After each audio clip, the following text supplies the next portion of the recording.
Getting gas is going to be the death of me, y'all.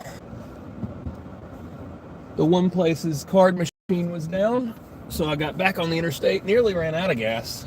Pushed it too close, flew too close to the sun, so to speak. But I'm filled up and headed back to the interstate. I'm gonna wait for some people to get in here, and then I'll explain what I'm doing. Take the next right toward US 641. Ignore her. She has been annoying me this entire trip. Take the next right onto US 641, then turn right onto the I-40 East ramp.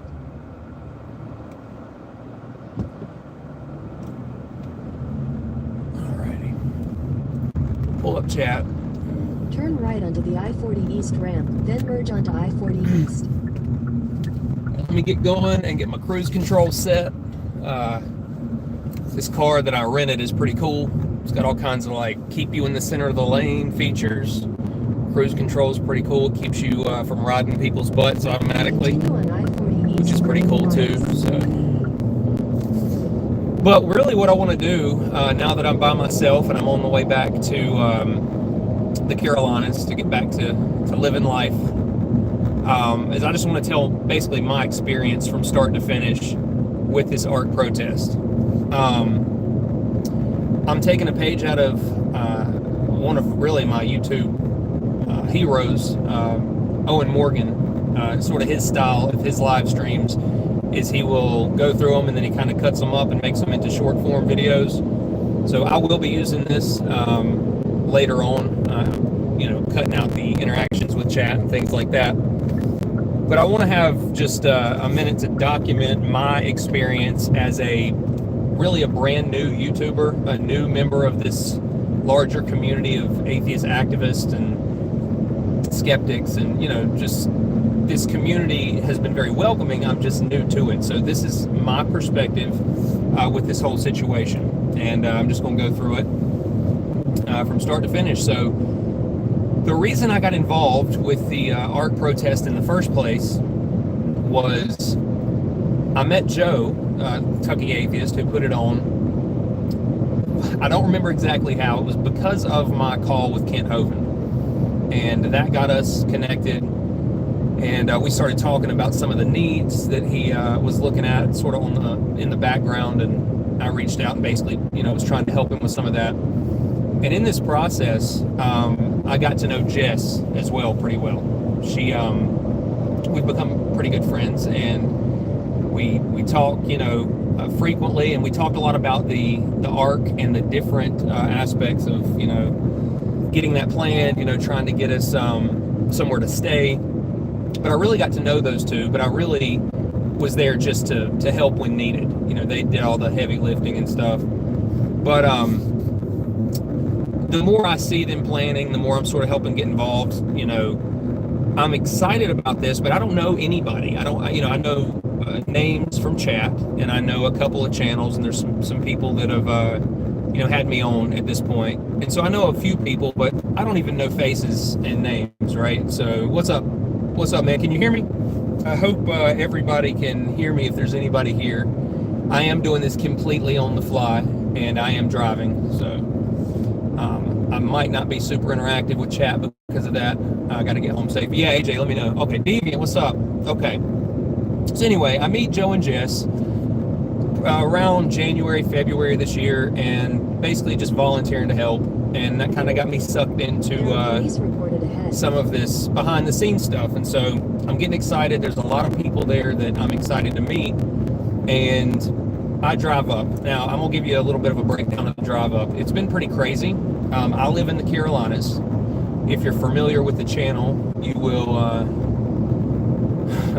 if you're familiar with the channel, you'll know that I'm moving down to Memphis. Me and Caruso Yamato are getting an apartment together so that we can not only make content, but kind of condense our finances together so we can try to start saving some money and get back on our feet. But I drive from the Carolinas down to Memphis on the 3rd. That was a 10-hour drive.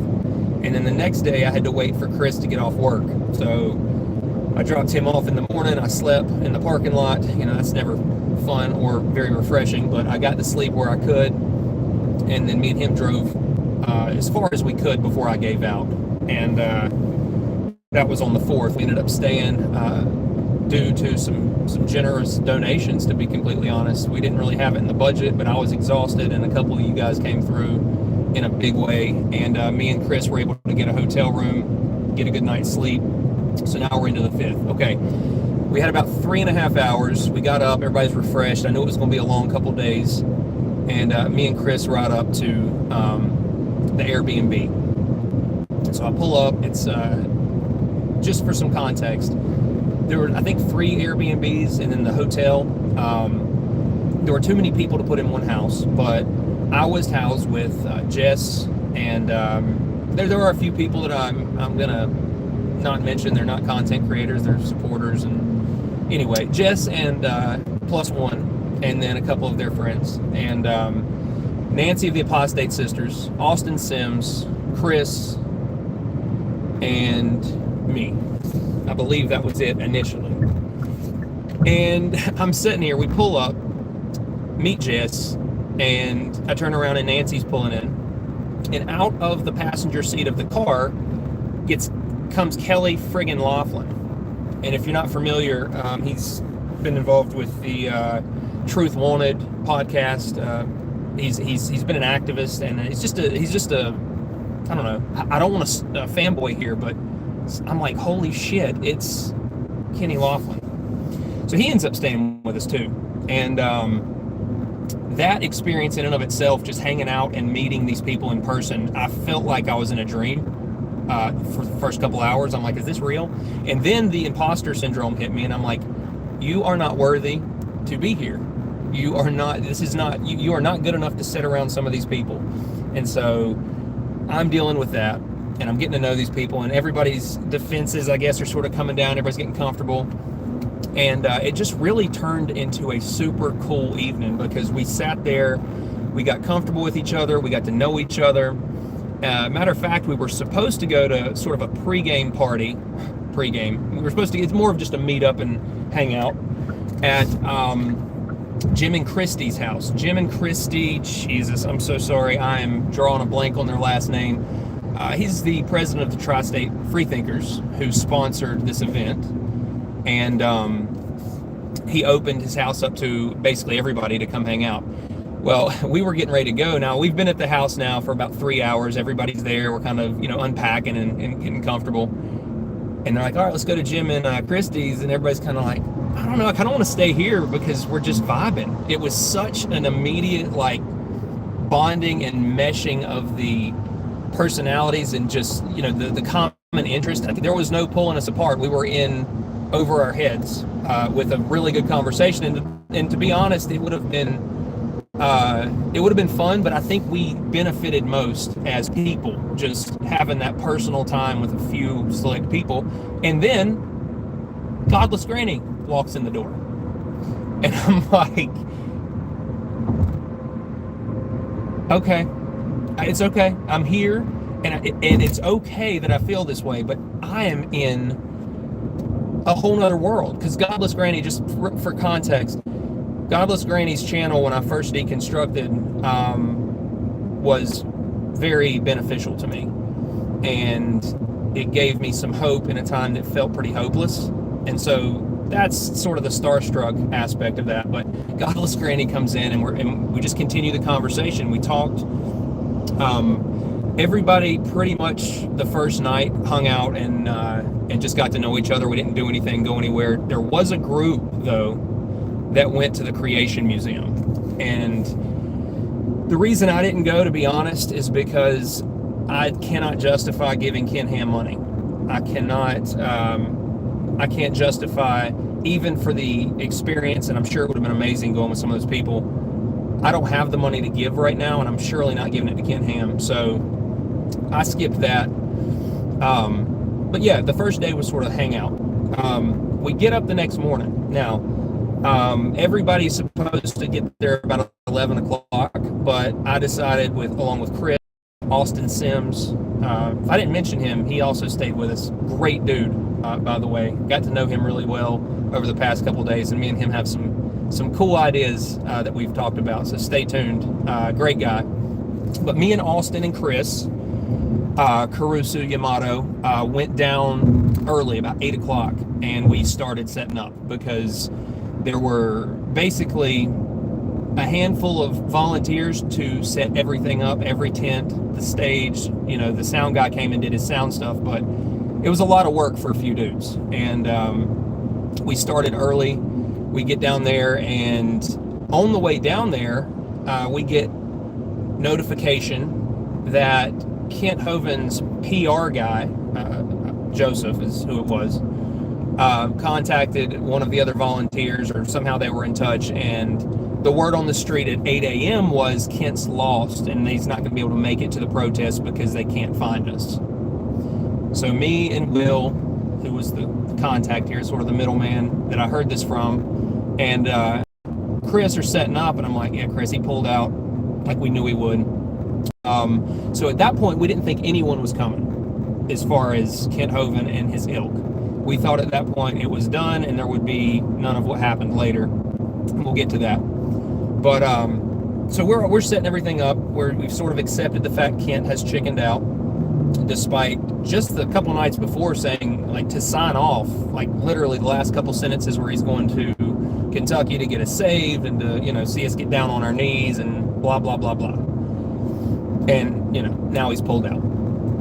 Just for the record, not to say I know everything or I told you so, but for days before, leading up to this, I said, I will bet a wooden nickel he pulls out and gives some sort of lame excuse. You know, take it for what it's worth. But this is the type of person Kent Hovind is, and unfortunately, I've dealt with people like Kent for years and years in my personal life, so I know how these types of people do when their back is against the wall. And Kent's back's against the wall. He knew he would have to show up, have conversations with people like me or Chris or Big Bad Mama was there. He was stuck, and he was not going to be able to wiggle out of it, and he knew it, so he did the cowardly thing. But anyway, we get everything set up, and me and Chris are burning up, man. It was hot. It was 90 plus degrees, and there was really no shade except for the tents. It was tough to get that whole process, you know, set up. But we get everything set up, and I see an older gentleman out of the corner of my eye, and it's Chris Mallard. And I'm like, all right, I can't start this today. I really can't. So I go up to him, I introduce myself, and I'm like, Chris, what's up, man? I'm, you know, ambushed apostate. And he was just instantly like a normal dude. And I was like, okay, these are people. I'm all right to be here. It's cool. Let's get through this. So me and Chris essentially set up the tech booth and started running his live stream.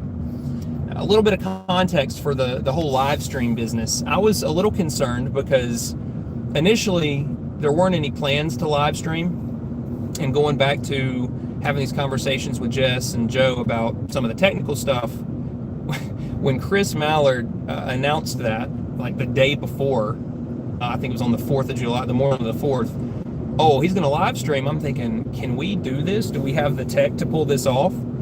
It's a little more complicated than just, you know, streaming from your phone when you're running through OBS and things like that. So I got a little nervous, and Chris showed up, and to be completely fair to Chris, he shocked me, because I was thinking when he got there, dude, this is not going to work, and you've just told everybody you're going to make this work and live stream it. But he pulled it out, man, and he set it up. We had a nice little setup, and by the time it was time to start, we had an actual feed going. The audio sounds great, and I was impressed. So that whole process was a little stressful. Up into the event starting, there were really no issues. I will say one more thing about the police department specifically, because of my background in that line of work. The first cop pulls up about 8:30, right after we get there, and me and Joe go over and talk to him, and he's very cool, very respectful of our right to be there. Matter of fact, I'm not going to give the officer's name, so it won't really matter, but he told us straight up, I quote, "I fucking hate the Ark." And then proceeds to tell us why, and I'm not going to get into all that. But yeah, the town doesn't much care for Ken Ham and his eyesore of a amusement park, which, by the way, since I'm on this side tangent, is turning black from weather. Now, I'm not sure exactly how old the building is. It's just, that just is another nail in the coffin as to why the actual idea of this, this boat would not have possibly worked out. The water damage on the boat that was supposed to survive this flood. Anyway, let's get back on track. Sorry. I am multitasking. I love you guys. I appreciate you being here. And I'll catch up with the chat as I can. We're just going to do this safely and slowly. You guys don't have to stick around. Like I said, I'm going to condense this if you need to watch it later. Just for anybody wondering, we're 445 miles from home, 7 hours left, and my butt's been asleep since, I don't know, I guess the middle of the 4th, basically, for days straight. It's been a lot of driving, but anyway, we talked to a lady at the convenience store right down the road as we were getting gas for the generator, who also said, the employees here are hypocrites. They come over and get their alcohol and their cigarettes and their lottery tickets, and then they go to work. Said that in the past there had been employees, I'll throw an allegedly out there because I'm not sure, but there had been employees that were coming into the convenience store, getting alcohol, going to the car and drinking it while working for AIG at the time, like running shuttle buses, but drinking on their break. So that to me was unfortunately not surprising, but point of it is the whole town kind of feels that way apparently. So the cop was very cool. He tells us how he feels, and he was respectful of our rights as atheists to be there protesting as if we were Christians, and I appreciate that.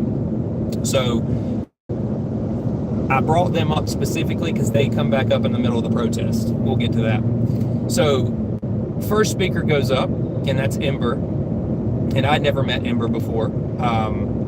Talked to her a few times, in chats and things, and was actually hoping to do some, just really some conversational content just for people like me who are not sure how to address the trans community because of our indoctrination. I know that she is, a person just like me. There's nothing to be scared of. She is not some sort of threat to me anymore, but I don't understand, because of the indoctrination, really how to be as respectful as possible. Am I using language that may be offensive, things like that. So I've reached out to Ember, but I'd never met her. I was able to get a picture with her. She had to leave, had some court issues, I believe, some sort of legal issues to tie up, which I'm sure she did great with. But I had a great time, the little bit of time I did get to spend with her before her speech. And if you've not seen the live streams for the speeches, you should really watch them. Ember opened it up with absolute fire, and I was just sort of blown away with it because I didn't know what to expect. I'd never been to one of these atheist gatherings before and didn't really know, what these speeches were like outside of what I'd seen on, YouTube. But she killed it. And, oh yeah, what's up, Braggy? Who else is, if I miss you, I don't mean to. We got to do it safer than more interactive. I probably shouldn't be doing this. It's probably against some sort of terms of service, to be honest, but it's okay. We don't talk about that. Thank you all for stopping by. I appreciate it. But yes, so Ember kills it. And, I'm not going to go through every single speech. I did a lot of film work. My goal at that point, once everything was set up, we had power, we had video and audio. My goal then was to get as much supplemental footage as possible. And, Chris had his constant angle, and I thought, okay, we'll be able to use this throughout post-production. We'll have one solid, feed no matter what. Well, come to find out, the heat basically cooked both my camera and his at various points. So I'm glad we had two cameras because we're going to need it to make a complete, video of each speaker, which I'm in the process of doing. But my goal was to just get footage and, get as much of it as I could and then help break down at the end. So I'm getting footage. We're into the fourth speaker, I believe. I think it was Dade. Dade Murphy was there. He was thrown on last minute. Excellent little speech he gave. Everybody did amazing, just for speech-wise. But I look over my shoulder, and there's the cop from earlier, and there's his supervisor. And I can tell from his body language as a former officer that he's serious. And, it was, I was concerned, immediately concerned. Now, a little bit of context to add to this. There were Christians riding by, squealing their wheels, telling us to go home, we don't belong there, we were in the wrong town, booing, honking, spinning wheels. All those things are fine. And then we start getting some middle fingers and some FUs and, things like that. Then this happens. Cops show up, and I'm like, okay. So I took a break from filming, and I walked over, and I hear this supervisor talking to Joe, and he's sitting under the tents, and Joe's like, man, that hasn't happened. I didn't really know what it was because I got there late, and so I'm listening to the cop, and apparently from what I can gather, based on what I heard, and I could be wrong, so this is not gospel, but it sounds like what happened is someone called the police and said that cars were going up and down the wrong way on the on-ramp, which we were right off of the interstate, so the on-ramp was right beside us. And the cars were driving into the opposite lane of travel, which obviously is a very dangerous thing. And I look at Joe when I start piecing this together, and I'm like, Joe's like telling the officer, none of this has happened. We've all been sitting here. We've got cameras going. We wouldn't let that happen. Like, we're not letting anybody go. Like, what do you mean? So Joe talks to him. He turns around, and when he turns around, I can see the look in his face that's, okay, this is fine. He said, well, we just had to come check it out. He looked at me and, talked to Joe and said, all right, we're getting out of here. At that point, I knew they were actively trying to get the protest shut down, because there is, to allege something like that would be to show some evidence that, hey, this group who has a permit to be here, who's already talked to the police earlier, is now causing an active public safety risk, which would be a valid reason for them shutting the protest down. Sure, they had to agree to something when they got the permit to not do that kind of stuff. So at that point I knew, now they're trying to actually get us shut down. Go back to filming, and fortunately there was nothing else. I was certain that eventually they were going to get us shut down before we could get through all of the speakers. But again, the cops were very respectful. They didn't have an angle towards us that was negative just because we were atheists. And again, I appreciate that so much. So let's see. Where we at chat-wise? We'll take a tiny break. Nothing. Let's see. What's up, Dave? Dave got to meet Dave. Captive Desk. It was surreal meeting Big Bad Mama, Creationist Crybaby, Big Bad Mama.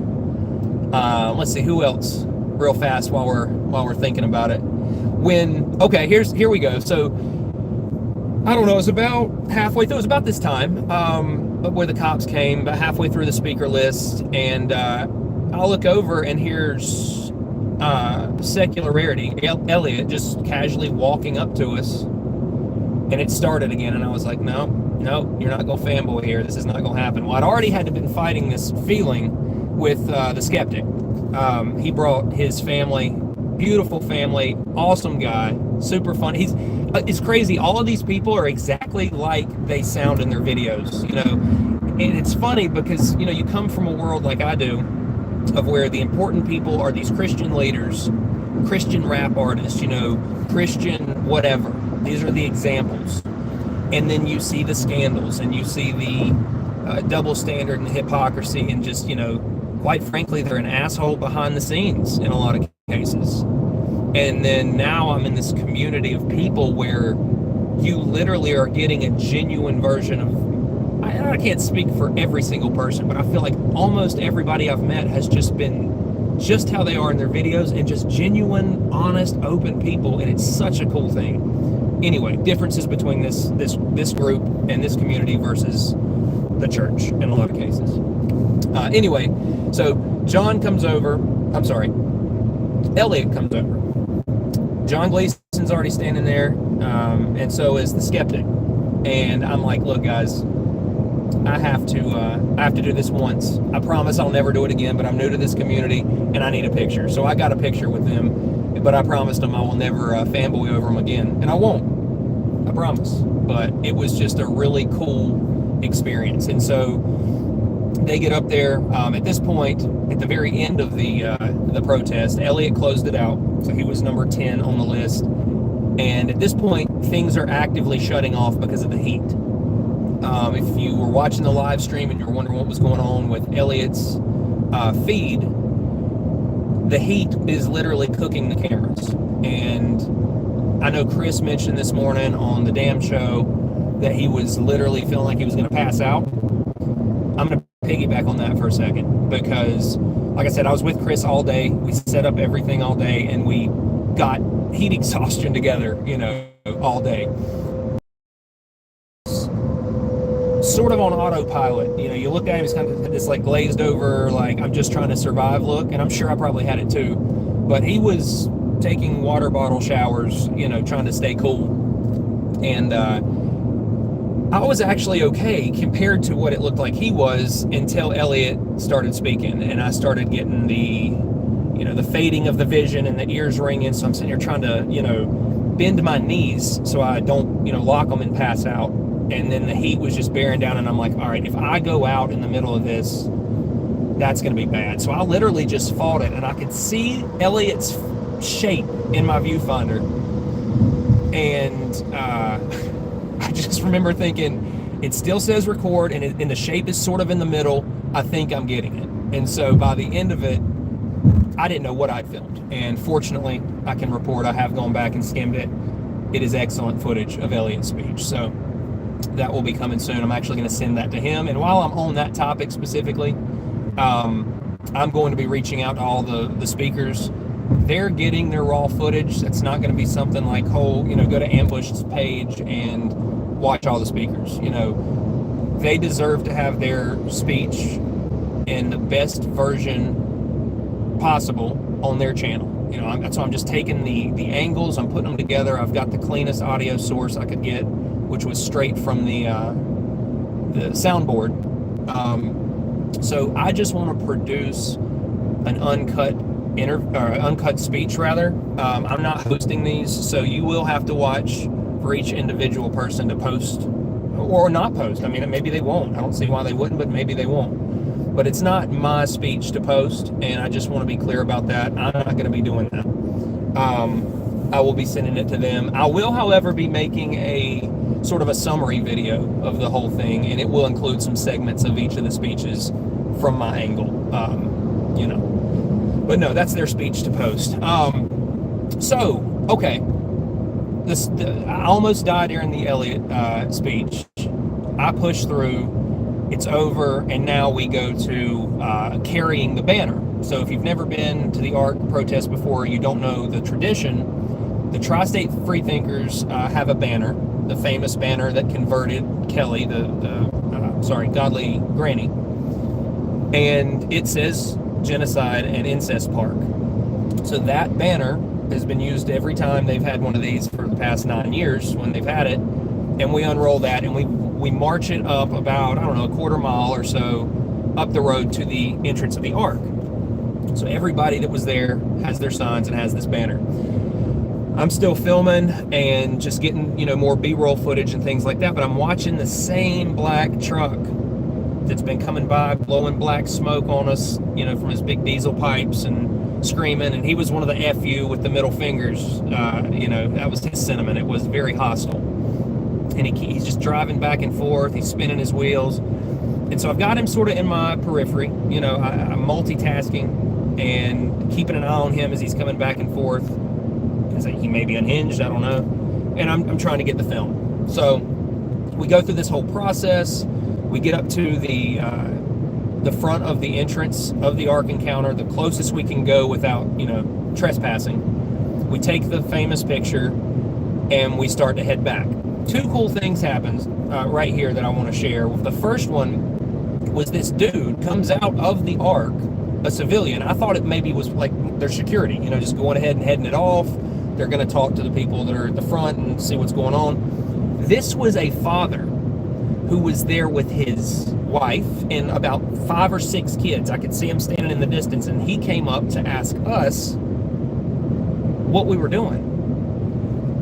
And we started telling him. Well, Elliot started telling him. And fortunately, this was all captured on video, this entire interaction. And that I will be sharing on my channel in part. And again, you know, I'm gonna send him the full footage to repost that. But that experience was so cool because we start talking to this guy and he said, well, man, I had some concerns about their finances and about some of the things I'd heard about their tax breaks. And I was just a little iffy before we came out, you know, up here. We're from out of town. So this family, this Christian family had come from out of town to visit this propaganda, you know, machine. Pay $60 a ticket, y'all. $60 a ticket. Find me another museum in the United States about anything that's $60 for admission and $20 for parking, or is it $15 for parking? Either way, do the math on it. Somebody tell me, is there anywhere else in America that you pay $60? But anyway, comes from out of town. He's standing there getting ready to, you know, drop all this money, and he comes up to us, and we have a conversation right there. Now, we moved on, and he went back to his family. Now, I don't know if that guy bought tickets and took his family through and indoctrinated his kids, or if, you know what, the conversation that we had with him actually tipped the scale that was clearly already sort of on the fence because he's looking up information about their finances, or at least he's heard of it and he's concerned.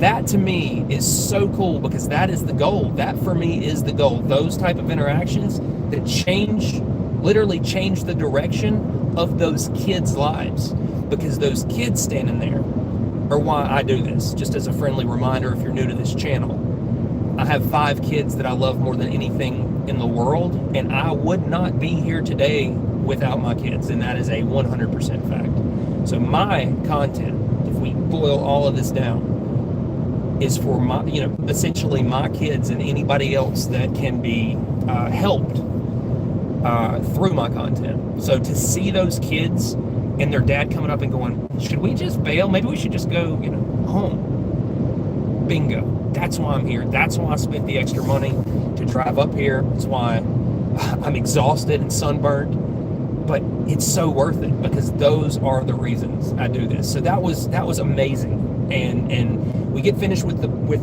picture.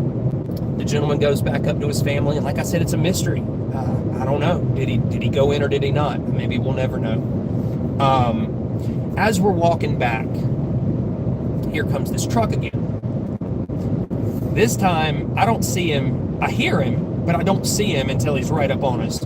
Real loud rev of the engine. I look over my shoulder, and I think my camera was on, like filming, but just held down, because I do have the audio of this too that will be released. Speeds past in a blur, huge black cloud of smoke, and I'm like, okay, there you go. Oh, by the way, I'm sorry. Screaming out the window, middle, this was the aggression that had been following us, by the way, the entire protest. And I just think, okay, there's another higher Christian love example, no greater hate than Christian love. And I see somebody go down in the grass in front of me. Up, I don't know, probably about 40 or 50 yards, pretty good way up there. But I see someone go down. And I'm like, okay, so well then cop mode has kicked in. And I run up there, and it is a protester, non-content creator, just a protester who was there. And I'm going to give you a little bit more about this kid in just one second. But I see this young kid down here in the grass, just full-blown panic attack. I recognized it immediately because of my, I do have PTSD, diagnosed clinical PTSD from not just the religious trauma, but more so from the job in law enforcement, is what it is. It happens to a lot of us, but I recognized it immediately and go over to this person and start calming them down, getting them to get their breathing on track. And I'm like, all right, I'm going to run down and grab my car, come back up, give you some air conditioning, some water. We're going to get you down. You're going to be okay.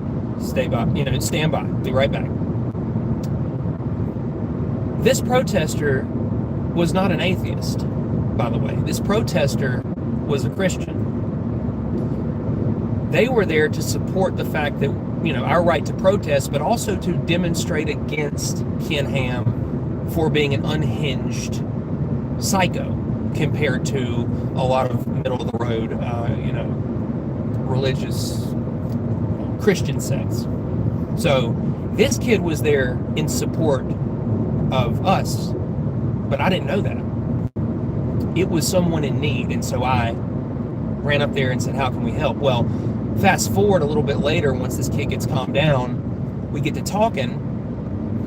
This person is the INFB Steven Anderson monster of a human being. It's his nephew. This person is now in the process of what it appears to be to me. Again, they are presenting as a female, and once I started talking to them, they told me one name that was male and one name that was female. So I don't know what to call that.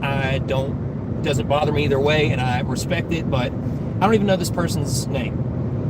But we got to talking. They told me who their uncle was, and how much they appreciated the fact that even though I was an atheist, I stopped and did. It was not even a conscious choice. It was just cop mode kicked in. I did what I always did. I'm a protector, and I try to help people. So I'm like, that was no problem, man. I never even thought for a second, oh, it's a Christian, I'm not going to help.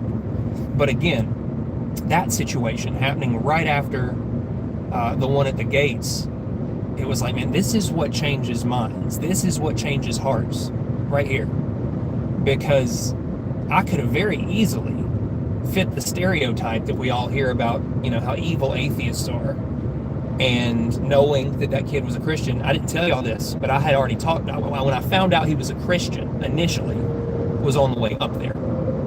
That was all I knew about him. Didn't know it was him when he went down. Couldn't see. But it wasn't about Christian or non-Christian. It was about, helping another human. And I got to show some Christians that we aren't who you keep saying that we are. I love that. So those two events, as far as the protest itself goes, outside of meeting some internet heroes, that was the gems, the little nuggets of gold, the worth it for all of it. Even taking the meeting the other content creators off the table. So those two things happened.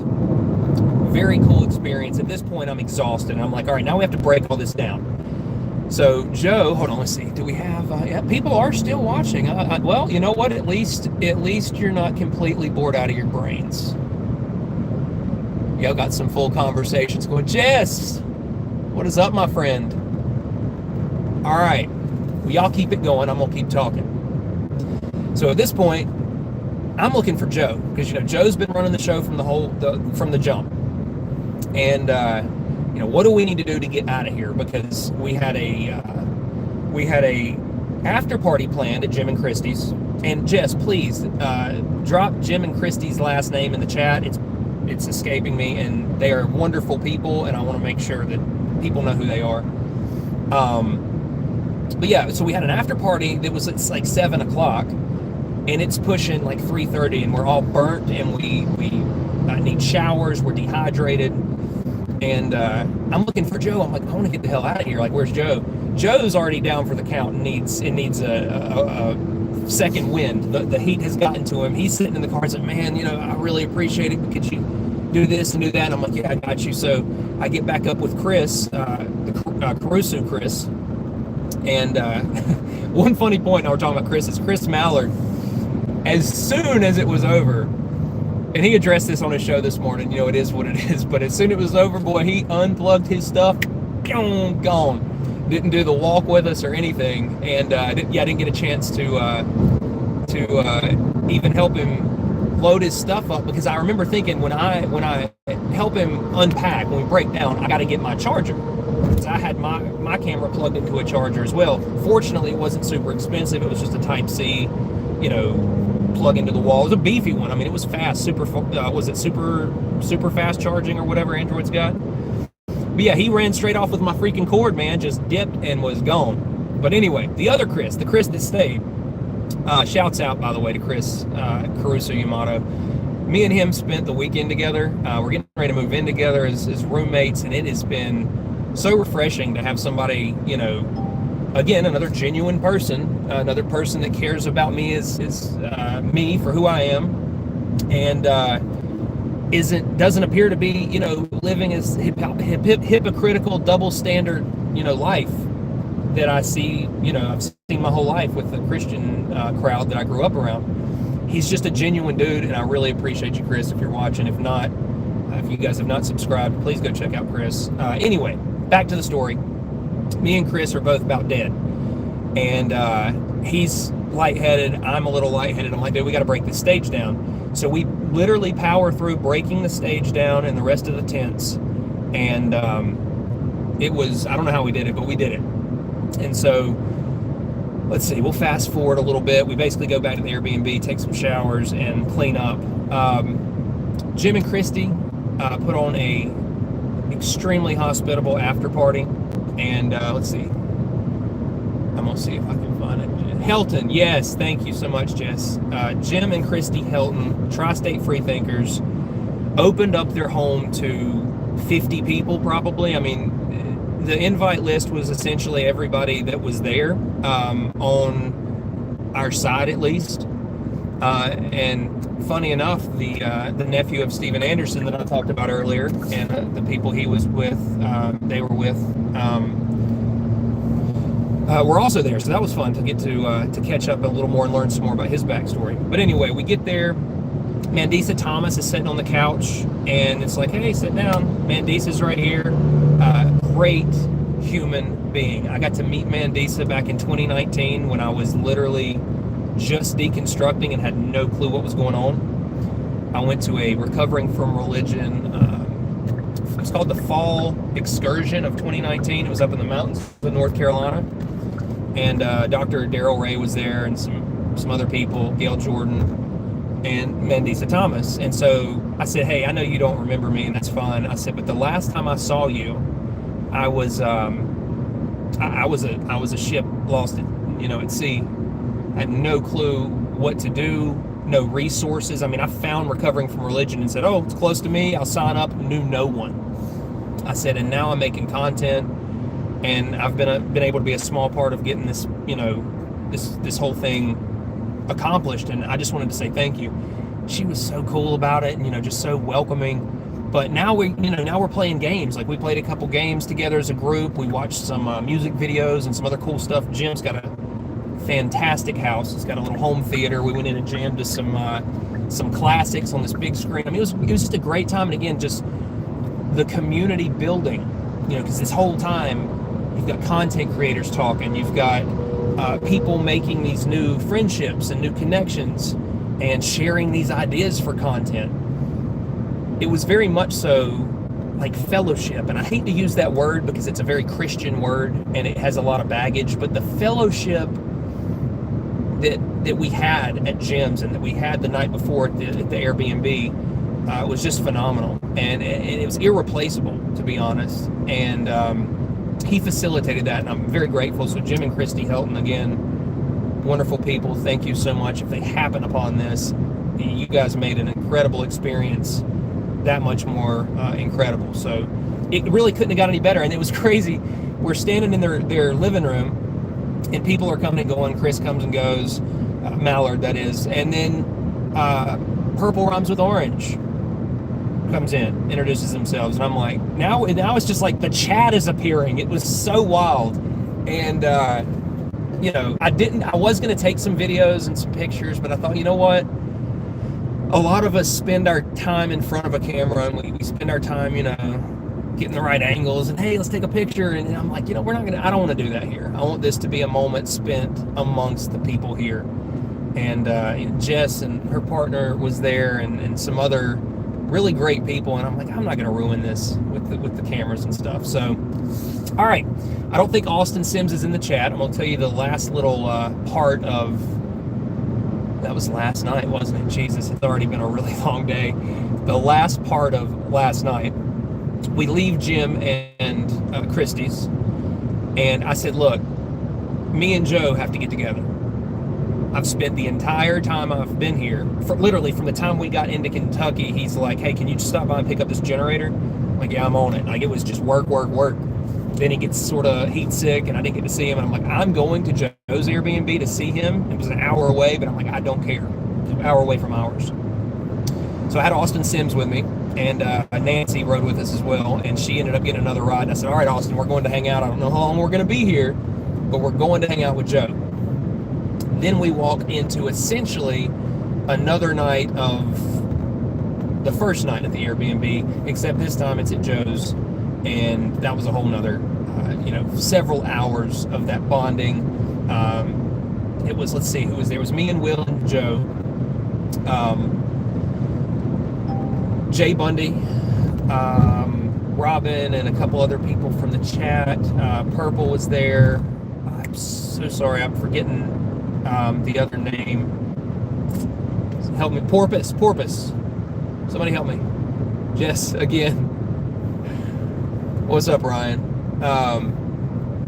Driving home, telling the story. So anyway, listen, we get over to Joe's, right? And I'm like, I'm gonna have to pick Joe over Jay, which was really hard, and I hated that I had to think that way, but I'm like, I gotta hang out with Joe because me and him wanted to catch up. But Jay's inside with Austin having an awesome conversation about all kinds of stuff. And I go back inside and I get sort of sucked into that. And I'm sitting there thinking, okay, I've been on cloud 9 for 3 days. I've met all these amazing people. We're having this time. I told Austin, I said, we could literally do this all night long. But I got to drive. You got to go back to school and to work, and you got family, and and it started hitting me in Joe's living room, well, his Airbnb's living room, about 12:30 in the morning.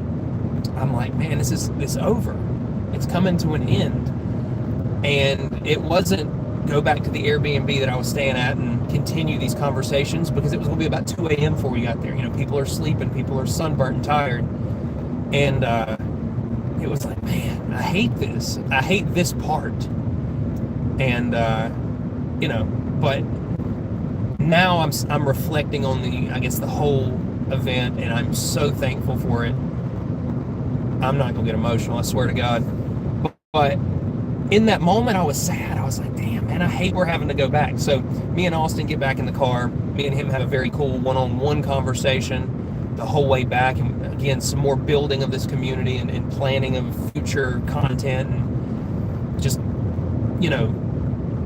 bonding as humans, healing as humans, going through this wild adventure together and having these little moments. So man, me and Austin, I think we'll have a bond from this weekend that'll last a long time, and I love that.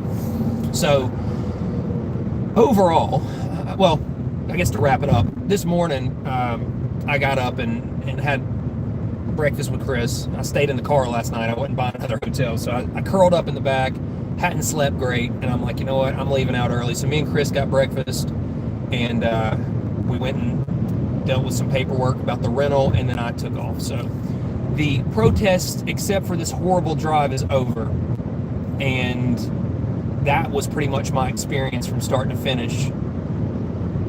I think if I had to recap everything, it was just the community that was built and the bonds that were built over the past few days are irreplaceable. The time that was just spent with people like Nancy and both Kellys and Joe and Chris, all the Chris's and all the Johns, everybody else, it was invaluable to me. I mean, there is nothing that I would trade for these couple of days at this point. So I'm processing it. I'm thankful for it, and that is just sort of my perspective on how things went. I'm very, very excited to show some of the behind-the-scenes stuff and some of the trip up with me and Chris and some of the stuff that we got into. But honestly, my video of the speakers and making sure that we've got something of good quality to pass around to get these messages out, the important part of all this that we really can't lose in the emotional highs and the being tired and stuff, is the purpose of this protest undoubtedly was to spread a message. Like, we didn't go just because we had nothing better to do. That was done like 10 different ways, and to be able to give that to you guys and to the community as a whole to disperse out into the ether and share conversations with people you work with that say, I've been thinking about this a lot, and I saw that video you sent about the ARC thing you went to. And I do have some questions. Bam, that's what I'm looking for. That is what I want right there. And that is coming soon. I will have those finished by this time next week. All of the footage that I have will be processed because it is that important to me. So I'm basically going back in tonight, and tomorrow will be back to the 7-day-a-week work grind. You know, I am still living in the car, the van. We're doing the whole van life thing because I got 5 weeks to Memphis, and it is not worth renting an extended stay motel. I don't have anyone local I can stay with, and that's okay. It's just I'm going back to the grind tomorrow. It's going to be quite an adjustment. So I will be around. Like I said, that footage is important enough for me to get out within the week, so stay tuned. I'm also going to release 3 videos of a interview series I did way before I started content. And it was with a doctor of psychology down in somewhere in Florida, university in Florida. I'll have to get the information before I release it. Her name was Yora Garcia, and she did a study on the impact of cults on, it's basically cult behavior, the impact it has on mental health, and why it should be considered in the DSM, the newer DSM, you know, when they update it, why religious trauma specifically should be considered as an actual, you know, medically recognized condition. So I have 3 hours worth of interviews I did with her, basically to see if I was in a cult by definition, and then some of the aspects and some of the behaviors that my former group put me through are discussed in some detail. And I think at this point in my career, I think it would be beneficial to some of you guys to hear some of the tactics that were used in the group I left, because it is very important, especially with everything going on with Trump right now. We are in a situation now where it is important to give people tools to get out, because these groups that I left are getting extremely extreme. And Ryan Cultastic is probably the best one doing it on YouTube right now when it comes specifically to Theocracy Watch and watching this psycho do what he's doing. Anyway, that's another story for another day. But we have to have these tools available, and we have to be able to get this stuff out to these people. So I will be dropping some content that some of it is old and some of it's new, but stay on the lookout for that. I think if Atheist Jr. Oh no, you are too kind, Ryan, and I love your content and your personality, and just your role in this community is beyond important. I just want to make sure you're reminded of that. Man, I cannot possibly say hey to everybody, and I'm sorry. I would, but I don't want to end up in a tree, because that's not really good for my overall mission and goal for this channel either. So I'm going to go ahead and hop off of here. Word on the street is Atheist Jr. is going to be going live. We've been trying to hook up for a little bit now and do a joint stream. I'm not sure what we're talking about. I told him I got plenty of time to do it. This car fortunately has a Wi-Fi connection, which is pretty friggin' cool. So I'm good on data. I'm going to jump on with AJ, and if anybody else wants to hop in the voice chat after the fact, I think we're going to hang out in Discord and just shoot the shit, because that's what we're doing for the next 6 hours and 20 minutes. So if you've joined me and stayed this long, thank you so much for your time. I love all of y'all. I mean it. I will see you soon, and maybe on AJ's channel today. Until we meet again, you know what to do. Don't do it. Don't get ambushed. It's not fun, let me tell you. See y'all soon.